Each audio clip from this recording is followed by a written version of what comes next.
Welcome back to your favourite channel Prepmade Foundation. আমি আবার এসে গেছি তোদের ফিজিক্স পড়াতে। আগের দিন আমরা ইলেকট্রিক চার্জেস নিয়ে অনেকটা ডিসকাশন করেছিলাম, যেরকম কি কেন ফ্লো হয়, পোটেনশিয়াল ডিফারেন্স নিয়ে অনেক কথা বলেছিলাম। আজকে আমরা সেটার মেনশন সেটা যখন পড়াচ্ছিলাম তখন একটা কথা মেনশন করে দিয়েছিলাম ফ্লোতে, যে ওহমস ল। তো আজকে সেই ব্যাপারটা নিয়ে আমরা একটু ডিটেলসে পড়বো। স্টার্ট করি। ওহমস ল, এই পয়েন্ট থেকে আমরা নিজেদেরকে অ্যাজ কারেন্ট ভাববো। ঠিক আছে, আমরা সবাই স্পার্ক, সবাই আমরা কারেন্ট। ওকে, তাহলে আমাদের ব্যাপারটাকে ইম্যাজিন করতে আরও অনেকটা হেল্প হবে। শুরু করি। ধর তুই এখন কারেন্ট, ঠিক আছে, আপাতত তুই কি করছিস, তুই গাড়ি করে যাচ্ছিস সুন্দর রাস্তা দিয়ে। এবার হঠাৎ করে একটা গলি এসে গেল, তো তোর কি হবে, গাড়িটাকে তোকে আস্তে করতে হবে। ঠিক আছে, তারপর তোকে কি হলো, আবার তুই হাইওয়ে পেলি, তো তোকে কি হবে, আবার তুই বিশাল স্পিডে যেতে চালু করবি, তাই তো? তার মানে তোর কোথায় কমফর্টেবল, সরু গলিতে গাড়ি চালাতে নাকি হাইওয়ে দিয়ে গাড়ি চালাতে? অবভিয়াসলি হাইওয়ে দিয়ে গাড়ি চালাতে। তাহলে দেখ, আমি এখানে যদি একটা ওয়ারকে রোডের সাথে কম্পেয়ার করি, তাহলে দেখ, ওয়্যারটা যত চওড়া বা রোডটা যত চওড়া, তত আমার স্পিড বেশি, তত আমি কমফর্টেবল, তত আমি ওই রাস্তা দিয়ে যেতে পছন্দ করব। তো এক্স্যাক্টলি সেম জিনিসটা হয় যদি আমার ওয়্যারটা একটা এরিয়া অফ ক্রস সেকশন থাকে। তো যদি আমি একটা ওয়্যারকে কেটে দিই, আমি একটা সার্কুলার এরিয়া পাই। এইটাকে বলা হয় এরিয়া অফ ক্রস সেকশন।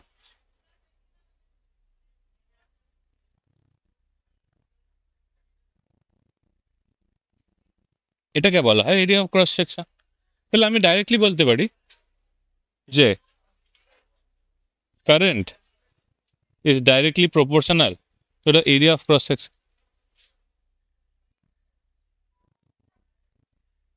ঠিক আছে, আর একটাও যেটা আমি বলতে পারি সেটা হচ্ছে, ধর তোর অনেক লম্বা হাইওয়ে, ধর এখান থেকে তুই যাচ্ছিস শিলিগুড়ি, কলকাতা থেকে তুই যাচ্ছিস শিলিগুড়ি, ঠিক আছে।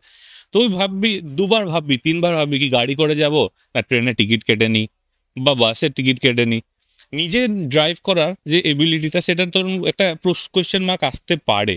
ঠিক আছে, তো সেই বিষয়টা আমি যদি বলি যে the more the length of the road, the more you will get tired. ঠিক আছে, তত তুই এনার্জি কম হবে আর তোর ততটাই অপছন্দ হবে ব্যাপারটা, তাই না? তাহলে আমি এটাও বলতে পারি যে কারেন্ট, ঠিক আছে, ইজ প্রপোর্শনাল টু 1/length। ঠিক আছে, ঠিক আছে, এই জিনিসটা আমরা ভাবার আগে এইগুলো তো অনেক টেকনিক্যাল টার্মস এসে গেল। তাই এবার ওহমস লটা বলে কি সেটা বুঝি। ঠিক আছে, চ দেখ, আমি বললাম যে এই যে রাস্তা বল বা হোয়াট এভার, তুই কারেন্ট, ঠিক আছে, তো তোর ফ্লো করার জন্য তোর মেন কি লাগে, যেটা আগের দিন আমরা ডিসকাস করেছি অলরেডি, সেটা হচ্ছে পোটেনশিয়াল ডিফারেন্স। পোটেনশিয়াল ডিফারেন্স, ঠিক আছে। পোটেনশিয়াল ডিফারেন্সকে আমি একটা এনার্জির মতন কম্পেয়ার করতে পারি। তুই কারেন্ট, তোকে যত বেশি এনার্জি দেবো তুই তত বেশি ফ্লো করবি, তাই তো? আগের দিন আমরা এক্স্যাক্টলি তাই দেখেছি। তো সেইখান থেকে আমি ডাইরেক্টলি বলতে পারি V is directly proportional to current.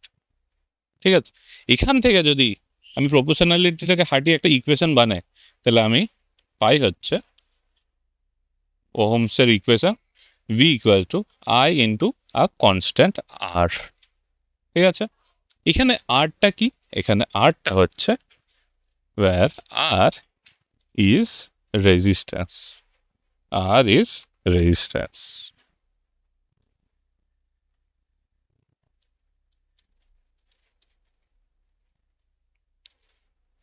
R is resistance. ঠিক আছে, তার মানে আমি অলরেডি দেখতে পাচ্ছি এটা একটা, যদি কম্পেয়ার করি, এটা হচ্ছে স্ট্রেট লাইনের ইকুয়েশনের সাথে কম্পারেবল, তাই তো? স্ট্রেট লাইনের ইকুয়েশনটা কেমন হয়, y equal to mx plus C. ঠিক আছে, সিটাকে আমি যদি জিরো করে দিই, তাহলে দেখ, সিটাকে আমি যদি জিরো করে দিই, তাহলে এটা এক্স্যাক্টলি সেটাভাবে কম্পেয়ার করা যায়। কেন ওয়াইয়ের ওয়াই অ্যাক্সিস আমি যদি ভোল্টেজটাকে বসাই, এক্স কোঅর্ডিনেটে কারেন্টটাকে বসাই, তাহলে স্লোপটা কি পাবো, স্লোপ আমি পাবো হচ্ছে আর। সো এক্স্যাক্টলি ওই গ্রাফটা একটু দেখে নিই। সো একটা গ্রাফটা নিই, এটা হচ্ছে আমার ওয়াই অ্যাক্সিস, এটা হচ্ছে আমার আই অ্যাক্সিস। এখানে আমি লিখে দিই এইদিকে হচ্ছে ভোল্টেজ আর এইদিকে হচ্ছে আমার কারেন্ট, ঠিক আছে? তাহলে আমি কি হচ্ছে, আমি এখান থেকে যদি আমি একদম কোনো ভোল্টেজই না দিই তাহলে অবভিয়াসলি কোনো এনার্জি নেই, আমার মানে কোনো কারেন্ট ফ্লো করবে না। তাহলে আমি বলতে পারি অ্যাট 0 ভোল্টেজ আমার কারেন্টটা কি হচ্ছে, আমার কারেন্টটা হচ্ছে 0, ঠিক আছে?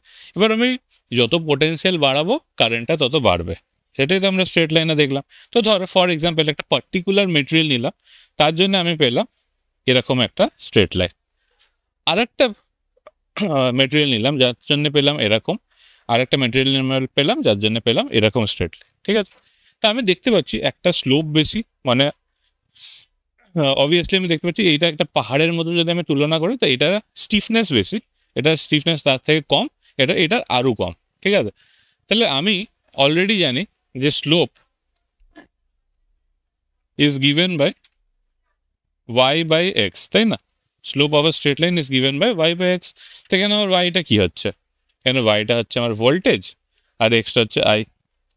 তো এটাই তো আমরা এক্স্যাক্টলি মানে ওহমস ল থেকে পাই, দেখ ভি ইকুয়াল টু আই আর, তাই তো? এখান থেকে যদি আমি আর এর ভ্যালুটা বার করতে পারি ইটস ভি বাই আই, তাহলে দেখ সেম পাচ্ছি ব্যাপারটা। তাহলে আমি বলতে পারি ভি ভার্সেস আই গ্রাফে আমার যে স্লোপটা পাই সেটা হচ্ছে আমার রেজিস্ট্যান্স। ওকে, তাহলে দেখ আমি রেজিস্ট্যান্স এরমভাবে, আচ্ছা এই এক মেটেরিয়ালগুলোকে নাম দিয়ে দিই, এটা বি মেটেরিয়াল, এটা সি মেটেরিয়াল।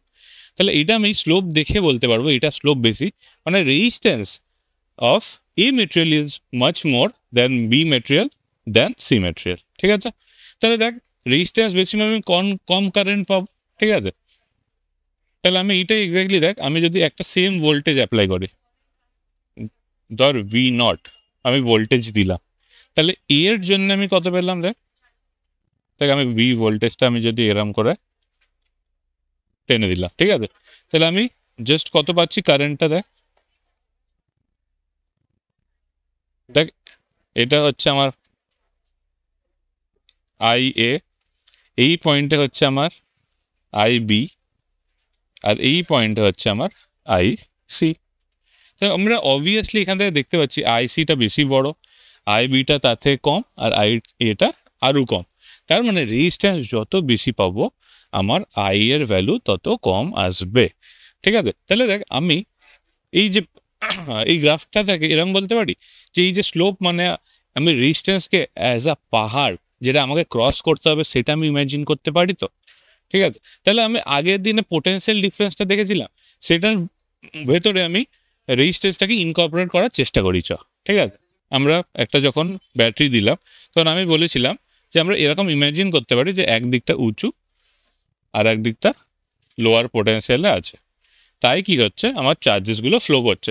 এটা কিন্তু ইলেকট্রিক পোটেনশিয়াল হিসাবে, এরকম না যে ওয়্যারটাই আমি এরকম করে উঠিয়ে দিচ্ছি তো ভেতরে ইলেকট্রিক মানে চার্জেসগুলো ফ্লো করে যাচ্ছে। এটা কি বলেছিলাম, ইলেকট্রিক পোটেনশিয়ালের আমি যদি ইমাজিন করতে পারি তো এরকম একটা পাহাড় ইমাজিন করতে পারি যেটা রিভার্স স্লোপ, মানে যেই দিক থেকে আমি নিচের দিকে যাচ্ছি, ঠিক আছে? এবার রেজিস্ট্যান্সটাকে এর মধ্যে যদি আমি আঁকতে চাই তাহলে আমাকে কি করতে হবে, বেসিক্যালি এই পুরো ওয়্যারটার, এই যে পুরো ওয়্যারটার তো একটা রেজিস্ট্যান্স প্রত্যেকটা জায়গায়, মানে ধর ফ্রিকশনের মতন, আমি যত চলবো তত বেশি আমার যত বেশি লেন্থ দিয়ে চলবো তত বেশিক্ষণ আমি ফ্রিকশন পাবো। তো এক্স্যাক্টলি সেটাই ভাব যে এই পুরো ওয়্যারটার যে ফ্রিকশনটা আছে সেটাকে আমি যদি একটা কনসিডার করে তাহলে আমি এটাকে কী বলতে পারি, এখানে একটা দেখ রিভার্স পাহাড়ের মতন কনসিডার করতে পারি, রিভার্স পাহাড়ের মতন কনসিডার করতে পারি। তার বেসিক্যালি পোটেনশিয়াল দিচ্ছে মানে আমাদের যে চার্জ পার্টিকেলগুলো আছে ওগুলোকে ফ্লো করতে ইউজ করছে, ব্যারাজ রেজিস্ট্যান্স তাকে কী করছে, বাধা দিচ্ছে। দেখ ফ্লো করার জন্য ওকে একটা এনার্জি খরচা করতে হবে। রীতিমতন আমি তোকে বলেছিলাম কি, তুই এখন কারেন্ট, তো এই যে পাহাড়টা, এই যে রেজিস্ট্যান্স তাকে তোকে ট্রেকিং করে পার করতে হবে, তাই তো? এবার ধর তুই একটা পাহাড় ট্রেকিং করলে তো তোর অবভিয়াসলি একটা এনার্জি ডাউন হয়ে যাবে। তো এক্স্যাক্টলি কতটা এনার্জি ডাউন হবে, তুই পুরো এনার্জি যেটা তোকে এই সেলটা দিয়েছে, তোকে এনার্জি যেটা ভি ভোল্টেজ দিয়েছে, সেইটা পুরোটাই ইউজ করে তুই পাহাড়টাকে ক্রস করবি, ঠিক আছে? কেন কি তুই যদি পুরো এনার্জিটা না ক্রস করিস তাহলে তুই এখানে পৌঁছাতে পারবি না। কেন কি তোকে এইখানে পৌঁছানোর জন্য তো এনার্জিটাকে লোয়ার করতে হবে, নিজের এনার্জিটাকে ইউজ করতে হবে, তাই না, এইখানে পৌঁছাতে গেলে। তো এক্স্যাক্টলি কতটা ইউজ করবি, এই পাহাড়টাকে টপ করতে গেলেই তুই পুরোটা ইউজ করবি। এবার অবভিয়াসলি যত বেশি তোর কাছে ভোল্টেজ আসবে তুই তত বেশি বার এই পাহাড়টাকে টপকাতে পারবি, তার মানে কারেন্ট আমার হবে ইনক্রিজড। ঠিক আছে, চ এবার আমরা এই যে রেজিস্ট্যান্সের ব্যাপারে, এই যে প্রথম পেজে টেকনিক্যালিটিসগুলো বুঝলাম, সেইগুলো আর একটু বুঝে নি। ঠিক আছে, যে কারেন্টটা অ্যাকচুয়ালিতে একদম দেখ, যে কারেন্টটা এরিয়ার সাথে, এরিয়া যত বড় হবে কারেন্টটা বেড়ে যাবে, এরিয়া লেন্থটা যত বাড়বে কারেন্টটা কমে যাবে। এটা কেন হচ্ছে এটা তো আমি বলে দিলাম, এবার হচ্ছেটা কেন সেটা বুঝি। ঠিক আছে, দেখ রেজিস্ট্যান্স যেটা আছে সেটা ডিপেন্ড করে কিছু কিছু জিনিসের ওপর। সেটা ফার্স্ট হচ্ছে আমার টেম্পারেচার। ঠিক আছে, ফার্স্ট হচ্ছে আমার টেম্পারেচার। আমি অবভিয়াসলি এই এখন যে জিনিসগুলো ইনভলভ করে আমি সেখানে সব কটাতে টেম্পারেচার কনস্ট্যান্ট রাখবো, তাহলে আমি টেম্পারেচার নিয়ে ভেরিয়েশনটা এখন ওই অবধি যাচ্ছি না। ঠিক আছে, তাই টেম্পারেচারটাকে আমরা যেটাকে কনসিডার করে নিচ্ছি কনস্ট্যান্ট। ঠিক আছে, নেক্সট যেটা ডিপেন্ড করে লেন্থ অফ ওয়্যারের ওপর, লেন্থ অফ ওয়্যারের ওপর। তারপরে ডিপেন্ড করে এরিয়া অফ ওয়্যারের ওপর। ঠিক আছে, অ্যান্ড লাস্টলি ডিপেন্ড করা হচ্ছে টাইপস অফ মেটেরিয়াল, কোন মেটেরিয়াল ইউজ করছি, টাইপ অফ মেটেরিয়ালের ওপর, টাইপ অফ মেটেরিয়ালের জন্য। ঠিক আছে, তাহলে রেজিস্ট্যান্সটা অবভিয়াসলি আমি প্রথমে বললাম যে কারেন্ট তুই একটা চওড়া রাস্তা দিয়ে যেতে সুবিধা হবে, গলি দিয়ে যেতে অসুবিধা হবে। কেন কেন কি গলিতে রেজিস্ট্যান্স বেশি। ঠিক আছে, তাহলে আমি যদি রেজিস্ট্যান্সটা বলি ওই ইকুয়েশনে, তাহলে resistance is inversely proportional to area. মানে এরিয়া যত বড়, এরিয়া অফ ক্রস সেকশন যত বড়, হাইওয়ে যত চওড়া তত কম রেজিস্ট্যান্স, ওয়্যারএজ হাইওয়েটা যত লম্বা তত রেজিস্ট্যান্স আমার বাড়তে থাকবে। এবার বুঝতে পারলি যে ফার্স্ট পেজে আমি যেটা ডিসকাস করেছিলাম কারেন্টটা কেন হলো, কারণ কি রেজিস্ট্যান্স একটাতে বাড়ছে একটাতে কমছে। বোঝা গেল? আর একটা এই জিনিসটাকে আমি যদি ইনকর্পোরেট করি একটা পার্টিকুলার ইকুয়েশনে, আমি পাই হচ্ছে রেজিস্ট্যান্স ইকুয়াল টু একটা কনস্ট্যান্ট রো এল বাই এ। এখানে রোটা কি, what is this? This is resistivity. This is resistivity. This is resistivity. ঠিক আছে, রেজিস্টিভিটিটা কি, যে তুই একটা রাস্তা হাঁটছিস, ঠিক আছে, তোর 1 মিটার যেতে যতটা তোকে ফ্রিকশন পেতে হচ্ছে সেটাই হচ্ছে আমার রেজিস্টিভিটি। ঠিক আছে, তাহলে আমি বলতে পারি একটা ইউনিট লেন্থের যদি ইউনিট ক্রস সেকশন হয়, যদি লেন্থ আমি 1 মিটার ধরি আর এটাকে আমি 1 মিটার স্কোয়ার ধরে নিই, তাহলে রেজিস্ট্যান্সটা যেটা হবে সেটাই আমার রেজিস্টিভিটি। তাহলে আমি এভাবে বলতে পারি রেজিস্টিভিটি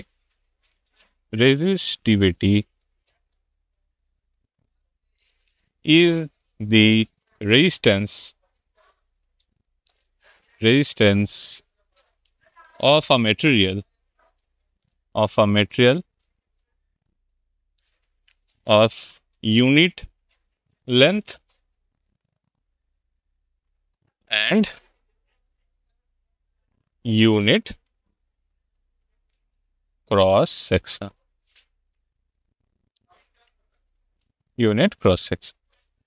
সোজা কথা, রেজিস্টিভিটি ইকুয়াল টু জাস্ট এক সেকেন্ড, এটা কি হলো, R equal to rho L by A. তাহলে আমি কি পেতে পারি, তাকে আমি লেন্থটাকে ইউনিট ধরেছি, এরিয়াটাকেও, তাহলে 1/1 মানে রেজিস্ট্যান্স যেটা সেটাই রেজিস্টিভিটি। ঠিক আছে, একটা পার্টিকুলার মেটেরিয়ালের একটা পার্টিকুলার টেম্পারেচারে আমি যদি তাকে 1 ইউনিট লেন্থ আর 1 ক্রস সেকশন মেটেরিয়ালটা নিই, তাহলে সবসময় আমি রেজিস্ট্যান্সটা ফিক্স পাবো বা রেজিস্টিভিটিটা কনস্ট্যান্ট পাবো। তাহলে রেজিস্টিভিটি আমার ফর আ পার্টিকুলার টেম্পারেচার, এখানে আমি নেক্সট পেজেই মেনশন করে দিই, তাহলে for a particular temperature particular temperature, a material has constant resistivity, has constant resistivity, resistivity. বোঝা গেল? তাহলে আমি এরমভাবে ভাবি, ধর আমি একটা 5 মিটার লেন্থ এর ওয়্যার নিলাম, ঠিক আছে? 5 মিটার লেন্থের ওয়্যার নিলাম। তাহলে আমি এটাকে কি ভাবছি, এখানে এই আমি 5 মিটার লেন্থের ওয়্যার নিয়েছি, ঠিক আছে? প্রত্যেকটা জায়গায় একটু একটু রেজিস্টিভিটি আছে, বা এটা আমি বলতে পারি একটা পাহাড় 1 মিটারের জন্য একটা, সেকেন্ডটার জন্য সেম। এগুলো কি হচ্ছে, প্রত্যেকটা ইউনিট লেন্থের যদি রেজিস্টিভিটি, ঠিক আছে? তা আমার টোটাল রেজিস্ট্যান্স কি হবে, অবভিয়াসলি সবকটা অ্যাড হয়ে যাবে, তাই না? দেখ এইখানে বাধা পড়ছে, তারপরে এইখানে বাধা পড়ছে, এখানে বাধা পড়ছে, এখানে বাধা হচ্ছে, এখানে বাধা পড়ছে, তাই তো? তাহলে আমার সবকটা কি হচ্ছে, অ্যাড হয়ে যাচ্ছে, অ্যাড আপ হয়ে যাচ্ছে। তাহলে আমি এটাকে পুরোপুরি এরকম কেটে আমি কি করতে পারি, একটা বড় রেজিস্ট্যান্স এরকম করে করতে পারি,